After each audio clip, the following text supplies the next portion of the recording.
Hi everyone, welcome to our channel let's learn daily. இந்த வீடியோவில் நம்ம என்ன பார்க்க போகிறோம் அப்படின்னா, நம்மளுடைய மொபைலுக்கு ஒரு குட்டி பவுச் எப்படி செய்கிறது அப்படின்னு தான் பார்க்க போகிறோம். ஸோ சேஃபாக இருக்க மாதிரி இருக்கும், ஏன்னா இது உங்களுக்கு வந்து கொஞ்சம் ஸ்பான்ஜியாக இருக்க மாதிரி இருக்கிறதுனால. ஸோ அந்த த்ரெட் யூஸ் பண்ணி எப்படி பண்ணலான்னு பார்க்கலாம்.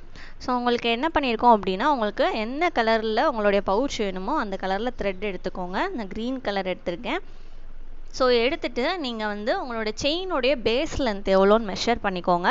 மெஷர் பண்ணிவிட்டு அந்த லென்த்துக்கு ஏற்றாப்பில் செயின் ஸ்டிச்சஸ் போடணும். எனக்கு வந்து 16 செயின் ஸ்டிச்சஸ் கரெக்டாக இருந்தது. ஸோ 16 செயின் ஸ்டிச்சஸ் எடுத்திருக்கேன். நீங்களுமே செயின் ஸ்டிச்சஸ் கொஞ்சம் போட்டுட்டு உங்களுடைய லென்த்தில் கீழே வச்சு பார்த்துக்கோங்க. உங்களுடைய பேஸை விட கொஞ்சம் பெருசாக இருக்கணும் ரெண்டு சைடும். ஓகேவா? ஒரு 2 மில்லிமீட்டர் அளவுக்கு, இல்லைனா அந்த 3 மில்லிமீட்டர் அளவுக்கு கேப் இருக்கணும். இல்லை ஃப்ரீயாக போயிட்டு வர மாதிரி இருக்கணும், இன்னும் கொஞ்சம் கூட செயின் ஸ்டிச்சஸை கேப் விட்டுக்கோங்க.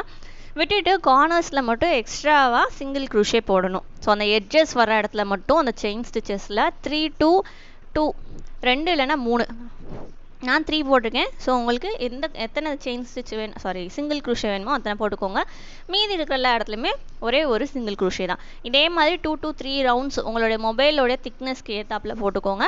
போட்டுட்டு பஃப் ஸ்டிச்சஸ் போட்டிருப்பேன். நான் பஃப் ஸ்டிச் போடுறதுக்கு முன்னாடி ஒரு பேஸ் லைன் போட்டிருப்பேன். ஸோ அது போடலாம். அது போட்டிங்கன்னா பஃப் ஸ்டிச் கொஞ்சம் நீட்டாக இருக்கும் பார்க்க. ஸோ அதனால் அதை போட்டுகிட்டே போடுங்க. ஸோ அது எப்படி போடுறதுன்னு போட்டிருப்பேன். ஸோ ஒரு செயின், ஒரு சிங்கிள் க்ரூஷே, திரும்ப அகைன் ஒரு செயின், ஒரு கேப்பு, திரும்ப இந்த ப்ராசஸை கண்டினியூ பண்ணிங்கன்னா உங்களுக்கு பேஸ் லைன் கிடச்சிடும். ஸோ அது போடுறதுனாலும் போட்டுக்கோங்க. இல்லை ஃபுல்லாக சிங்கிள் க்ரூஷே போட்டு நீங்கள் அதில் பஃப் போடுறதுனாலும் போடலாம், அழகாக தான் இருக்கும். ஸோ ஃபுல்லாக போட்டு முடிச்சுட்டு உங்களுக்கு காட்டுறேன் பாருங்கள்.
ஸோ அவ்வளோதான், நம்மளுடைய பவுச் வந்து ரெடி. ஸோ இதில் அந்த எக்ஸ்ட்ரா இருக்க த்ரெட்டை நம்ம இனி எடுத்து விட்டலாம். ஸோ இதில் லாக் மணிக்கு போடணும்னு நினச்சிங்கன்னா எக்ஸ்ட்ராவாக செயின் ஸ்டிச்சஸ் போட்டு முன்னாடி ஒரு பட்டன், பவுச் பட்டன் தனியாக இருக்கும்ல, ஸோ அது அப்படி இல்லை அப்படின்னா மேக்னெட்டு, ஹூக்கு அது மாதிரி ஏதாவது நீங்கள் யூஸ் பண்ணாலும் யூஸ் பண்ணிக்கலாம். நான் அப்படியே விட்டுட்டேன். நீங்கள் வேறு ஏதாவது எக்ஸ்ட்ராவாக ஜாயின் பண்ணணும்னா ஜாயின் பண்ணிக்கோங்க. சிங்கிள் கலரில் தான் செய்யணும் அப்படின்னு அவசியம் இல்லை. 2 or 3 கலர்ஸ் காம்பினேஷன்லேயும் நம்ம செய்யலாம். இன்னும் கொஞ்சம் வித்தியாசமாக இருக்கும் பார்க்க. ஸோ அது நெக்ஸ்ட்டு வர மாடல்ஸில் நான் போட்டு காட்டுறேன். ஸோ கண்டிப்பாக இந்த மாடலையும் நீங்கள் ட்ரை பண்ணி பாருங்கள். பஃப் ஸ்டிச் யூஸ் பண்ணி போட்டிருக்கேன். இல்லாமல் பஃப் ஸ்டிச் இல்லாமல் நீங்கள் வேறு ஏதாவது நார்மலாக இருக்க ஸ்டிச் ஏதாவது போடணுன்னாலும் போடலாம். அதுவும் அழகாக தான் இருக்கும். ஸோ ஒவ்வொரு வித்தியாசமாக நம்ம ஸ்டிச் ட்ரை பண்ணும்போது தான் உங்களுக்கு க்ரூஷே அப்படின்றதுல வந்து எவ்வளோ டீப்பாக இருக்குது அப்படின்றது தெரியும். அதுவும் இல்லாமல் இதில் வந்து நிறைய டிசைன்ஸ் இருக்குது. ஸோ ஒன்றொன்னையும் அடுத்தடுத்த வீடியோஸில் நம்ம பார்ப்போம். இப்போ தான் புதுசாக எங்களுடைய வீடியோஸை நீங்கள் பார்க்குறீங்க அப்படின்னா மறக்காமல் எங்களுடைய மற்ற வீடியோஸையும் எங்களோட ப்ளேலிஸ்ட்டில் செக் பண்ணி பாருங்கள். தேங்க்யூ.